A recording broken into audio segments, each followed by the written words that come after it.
the early joy, and all the early joy. He wrapped himself in love, and God would try to hide, and tremble as he fall, and tremble as he fall. How great is our God?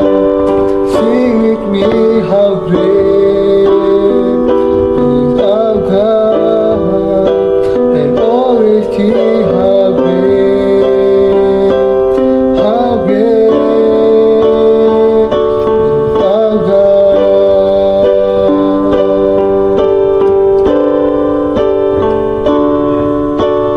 Age to age is there, and time to His hand, beginning and the end, beginning and the end, the God in one Father.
Mengapa Allah memberikan malapetaka ketujuh sangkakala?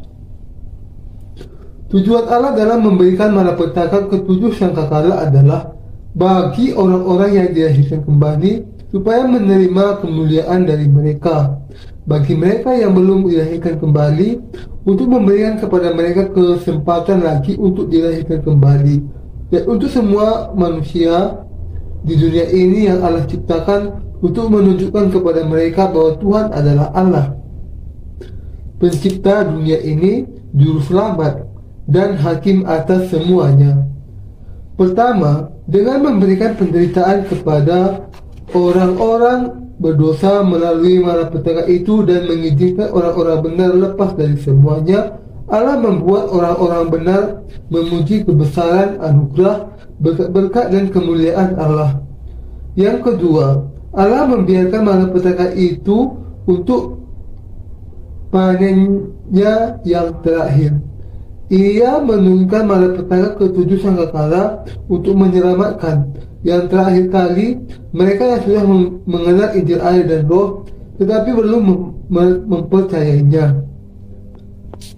Dengan cara menurunkan kesengsaraan kepada semua yang diciptakannya, baik bangsa-bangsa lain maupun belalang-belalang. Kesempatan yang terakhir bagi mereka untuk kembali kepada Tuhan dan diselamatkan. Ketiga, karena tidak ada sesuatu pun yang ada di dunia ini yang bisa menjadi ada tanpa Tuhan, Yesus Kristus, yang datang ke dunia ini dalam rupa manusia, menanggung segala dosa dunia ke atas dirinya melalui baptisannya, dan menghapuskan segala dosa dengan kematiannya di kayu salib, akan menunjukkan melalui malapetaka yang mengerikan itu kuasanya yang sangat ajaib kepada mereka yang belum menerima kasih-Nya dan kasih Bapa-Nya dan tidak percaya kepada Injil keselamatan. Kepada mereka yang tidak dilahirkan kembali, Ia akan memberikan penderitaan di dunia ini dan juga kutuk yang kekal di neraka sesudah mati. Allah menurunkan malapetaka ke dunia dengan tujuan dan rancangan yang demikian. Kita harus mengenal dan percaya bahwa malapetaka ini memang akan terjadi. Meskipun kita akan secara khusus dilepaskan dari malapetaka belalang-belalang, kita harus memahami bahwa kita tetap akan hidup selama masa malapetaka itu.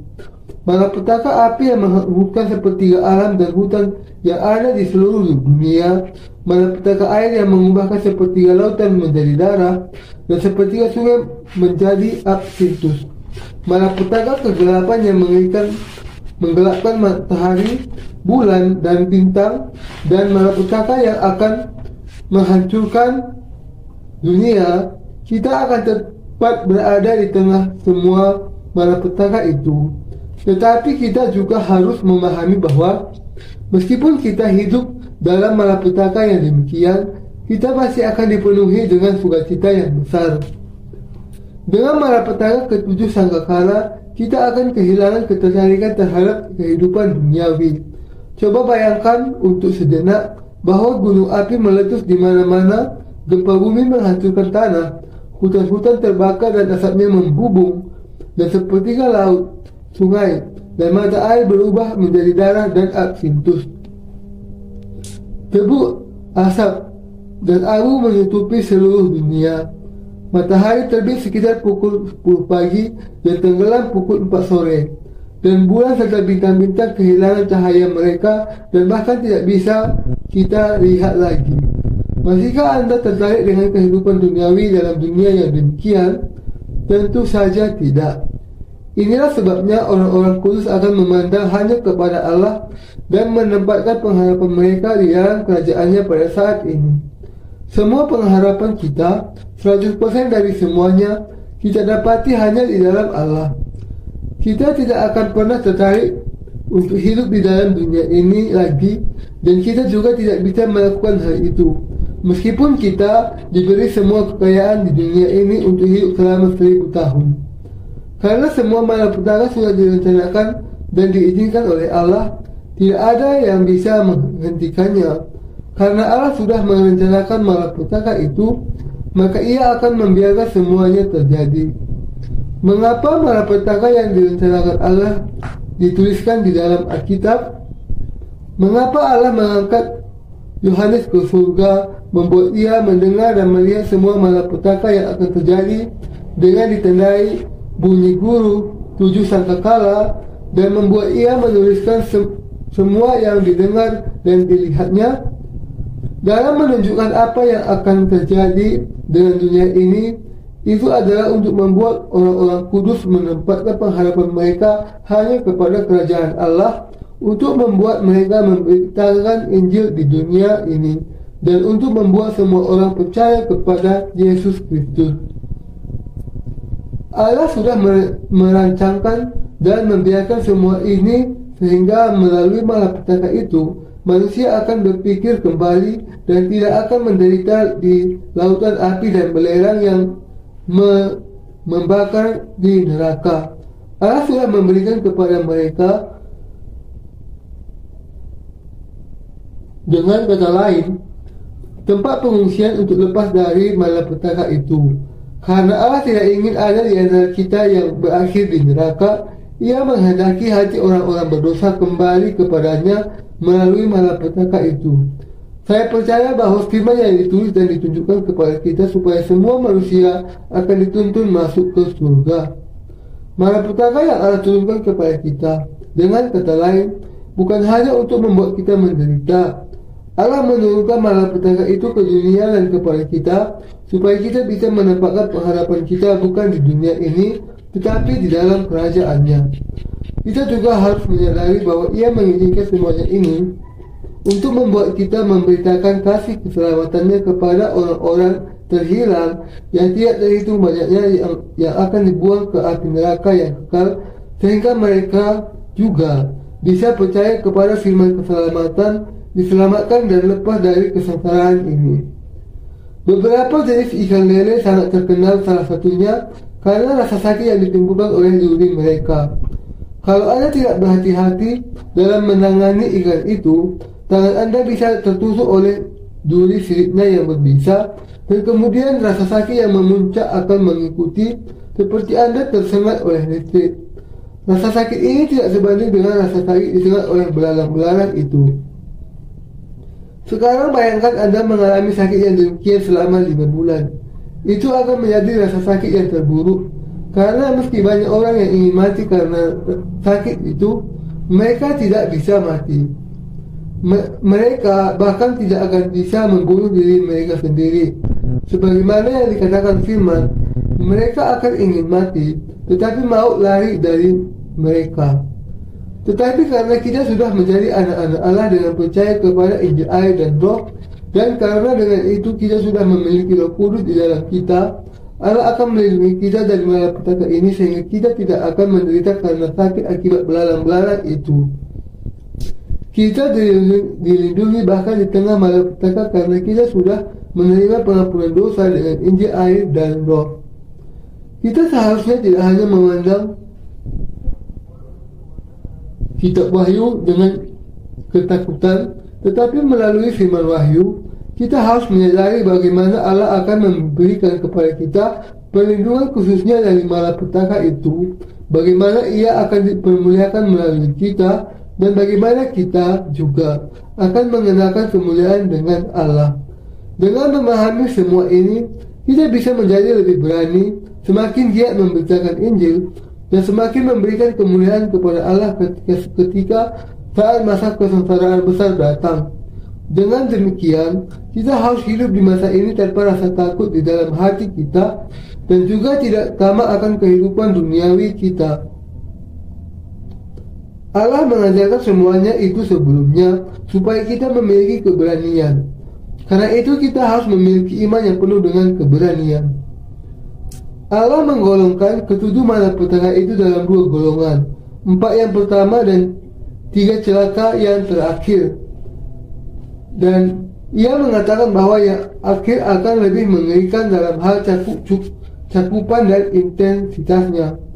Jadi Ia mengatakan secara khusus ketika malapetaka kelima berakhir, celaka yang pertama sudah lewat, sekarang akan menyusul 2 celaka lagi.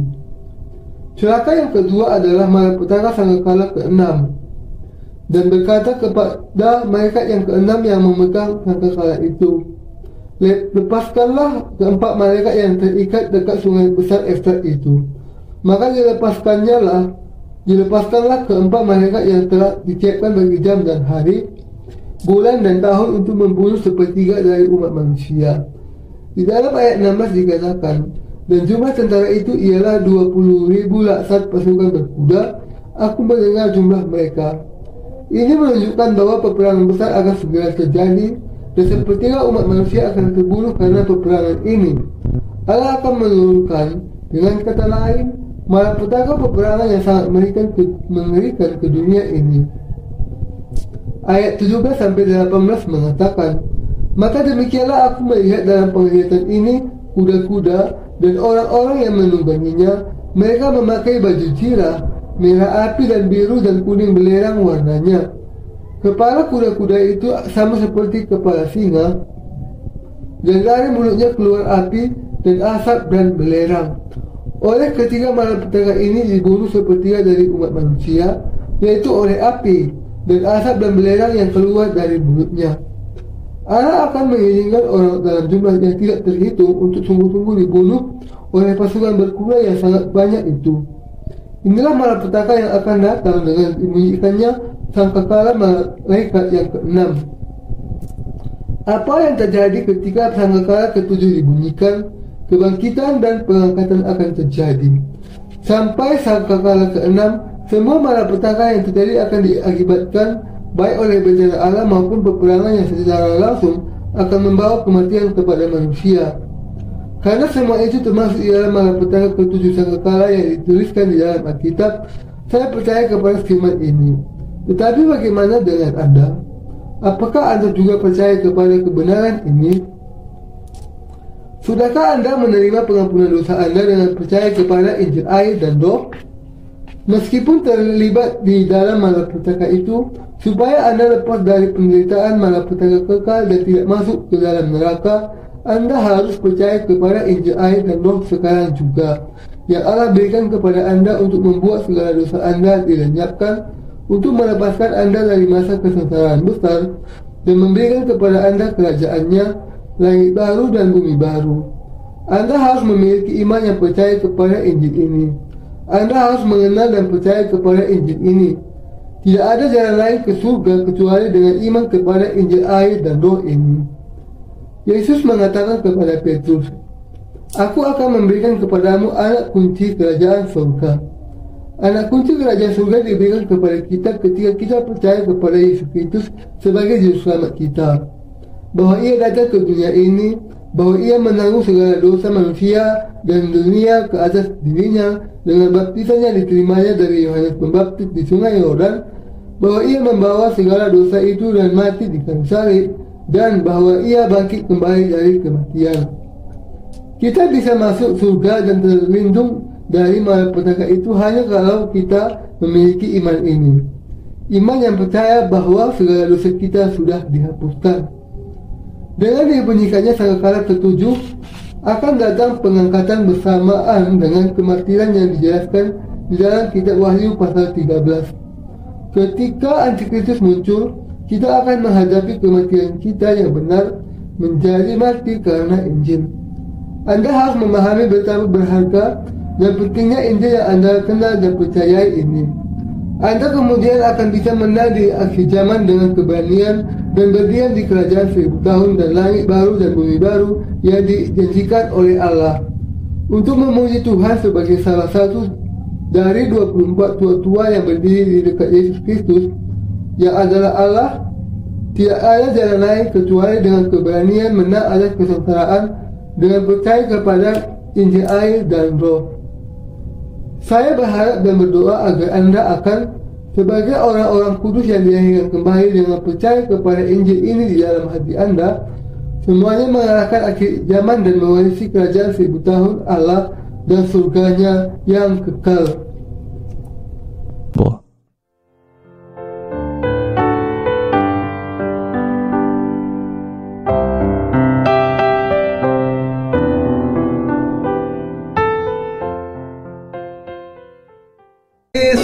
God, and all they see how can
How